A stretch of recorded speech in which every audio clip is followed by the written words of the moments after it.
with an AEW star seemingly removed from the roster and more. This is Wrestling Hub. My name is John, and you're watching The Wrestling Report.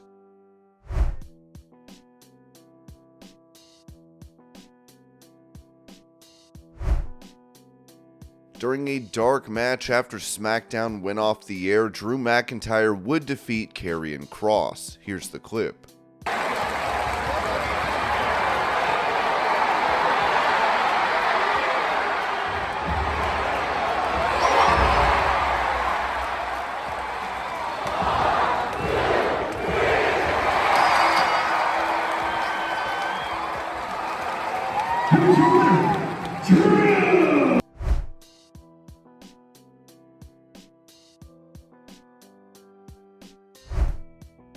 It seems that a robe that Cody Rhodes wore is going up for auction for a good cause. As WWE wrote, don't miss out on a unique opportunity to own a piece of WWE history. Signed by WWE superstar Cody Rhodes, this robe was worn by the American Nightmare himself during his intense matchup against Brock Lesnar at Night of Champions in Jeddah, Saudi Arabia on May 27, 2023. Proceeds from this auction benefit Connor's Cure and the V Foundation to support pediatric cancer research. This item includes a certificate of authenticity.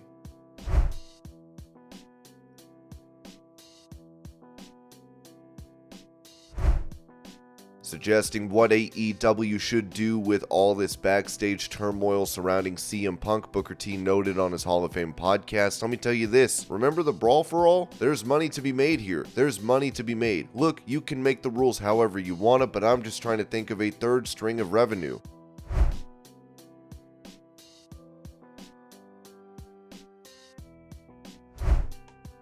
With details on new possible members for the LWO and WWE, the Wrestling Observer newsletter wrote that Angel Garza has been teasing something Perros Del Mal related. We do know an idea batted around is for the Garza cousins to eventually be involved with the LWO, but that's one of those things down the line that could easily change. The idea right now is for them to be a tag team in NXT, and if they get some steam there, bring them back to the main roster, but likely with a new name, since part of these vignettes seems to be to drop the chasing women and get serious about wrestling, meaning the Los Lotharios name being dropped. Again, long term, a lot can happen.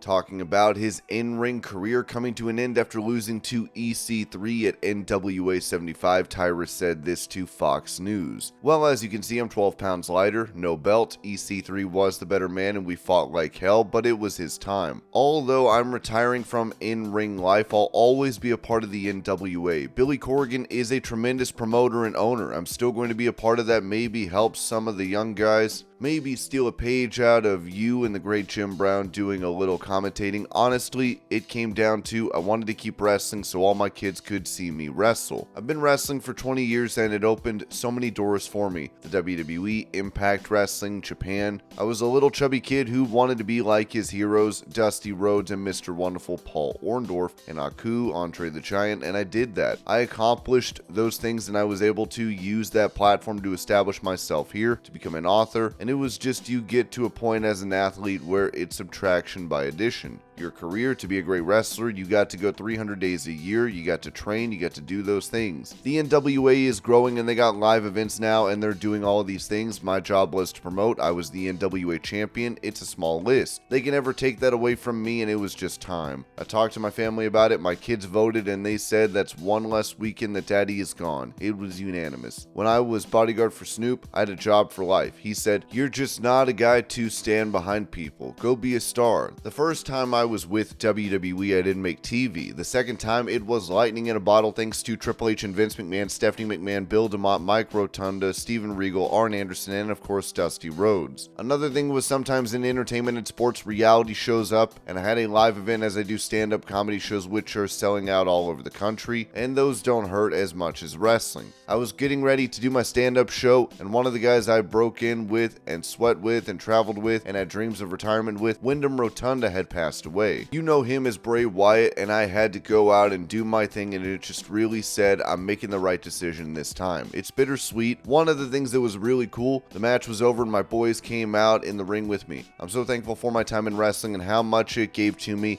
and how much hearing guys say things like, man, you changed my life. We talked about, my buddy JR Kratos, he bought his first home. It's not the wrestling where you got to stay until you can't go anymore. You're able to use that platform to build other things, to leave other doors open for other guys and gals. So it's a happy time. But these are happy tears, and it was the right decision, and it was time.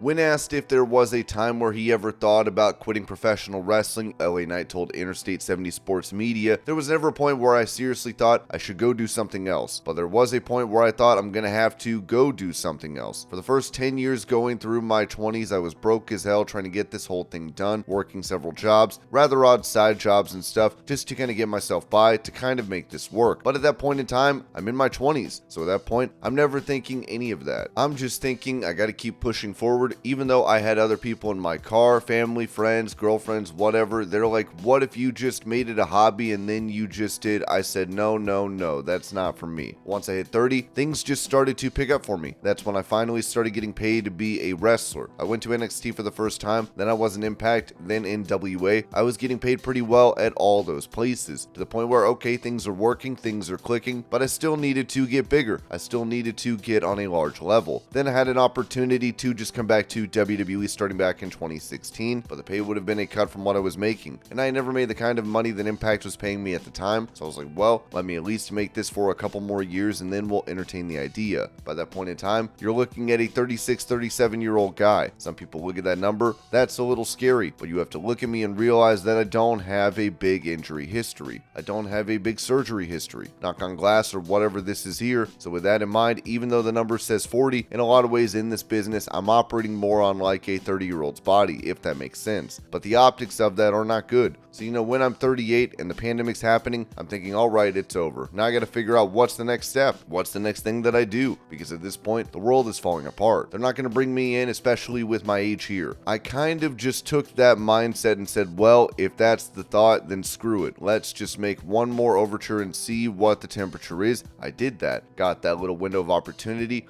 I pushed the hell on, and here we are. It's crazy that I even made that move. I didn't think it was a possibility. I didn't think it was going to happen, but it did, and I'm glad it did.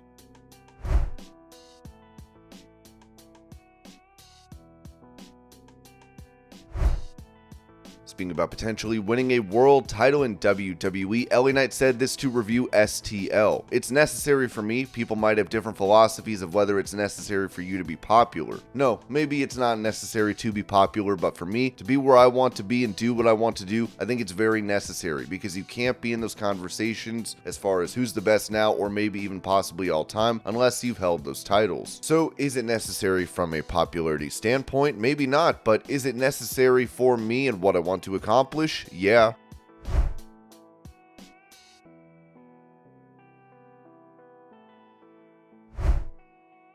With AEW refreshing their roster page, some noticed that Sonny Kiss was no longer listed on the official website, as this seems to indicate that Sonny is no longer with the company. Kiss has not wrestled for AEW since August of last year on Rampage.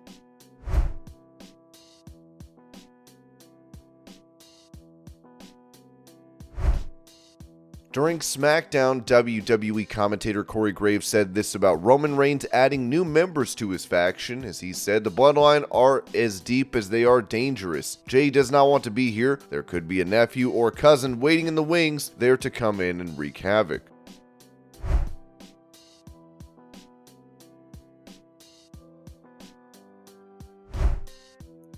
Giving an update on the initial plans for the late Bray Wyatt and Uncle Howdy, Steve Carrier of Ringside News noted that, we asked about the idea of Bray Wyatt versus Uncle Howdy. A tenured member of the creative team told us that Wyatt versus Howdy was Rob Fee's pitch, but no one ever really thought we'd get there.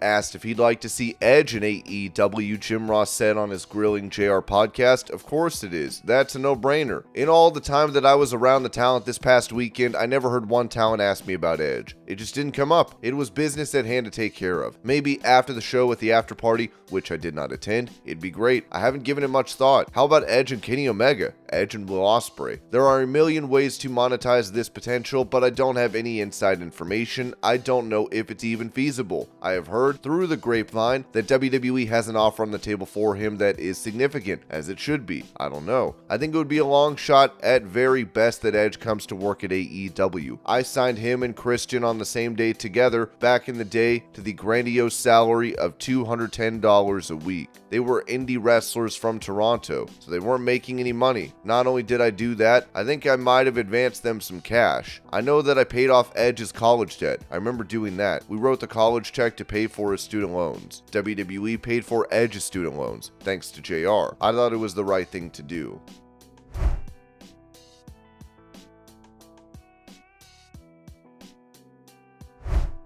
In some breaking news, AEW has released CM Punk following his physical backstage altercation with Jack Perry at All In over at Wembley Stadium in London. This post was sent out to let everyone know that Punk is gone officially. It says, "All Elite Wrestling AEW has terminated the wrestler and employment agreements between Phillip Brooks, CM Punk, and AEW with cause effective immediately." The termination was confirmed today by Tony Khan, CEO, General Manager, and Head of Creative of AEW. The termination follows a week-long internal investigation of an incident occurring backstage at AEW All In London on Sunday, August 27th. Following the investigation, the AEW Discipline Committee met and later convened with outside legal counsel before making a unanimous recommendation to Khan that CM Punk be terminated with cause. Punk did reportedly threaten to quit AEW during a heated exchange with Tony Khan following the altercation prior to him going out in wrestling. It remains to be seen what is next for CM Punk. Be sure to let me know what you guys think about all of this.